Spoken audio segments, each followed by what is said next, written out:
یارانو زار وخت په جوړو نن به تاسو ته د ګرمي فائدہ در وښیم. د ګرمي فائدہ څه شی ده؟ دا تاسو چټي ناري او تاسو ګرمي ده وروره د ګرمي یوه بیا وړه فائدہ به زه تاسو ته در وښیم چې تاسو د خپله دماغه تر سوچ وکوئ چې دا ګرمي واقع یوه فائدہ لري.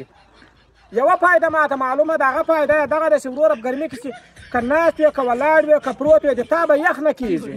که د یخ وسو زه دې پور پرې کوم په ګرمي کې.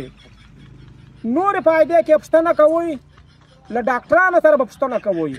او دا د ګرمۍ یوه فائده خو ما دا در وښووله تاسو ته، تاسو خپله سوچ پرې وکوئ وروره. بلوټ اکا ستړی مه شئ، جوړې خیر ده. خیر وشه تاسو له جوړې خیر ده. مبارک دې څه روان یې یا دوبۍ ته؟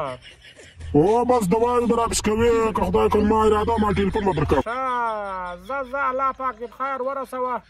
آمین. ما مقصد دغه سوچ کوم مالشه ده دا چې دوبۍ ته ورشې ته به حج هم مختې کې وکړې. د عقل خوښ دې ونیسم په دوبۍ کې حج چیرې ده؟ ما اسکل بازه بیا کړم زوی دې من وخت ته ما بیا کړی. ولې حج د حالته نه ده؟ ولې ته چې حج ته تللی وې دوبۍ ته ولاړې؟ مال به د حالته ده. کم عقل سړی یې. نو هغه په کوم ملک کې ده؟ دا لوی موبایل به در واخلې په دغه کې بیا ګوګل تر ولیکې خپله به در وښي کوم ملک کې ده دا حج.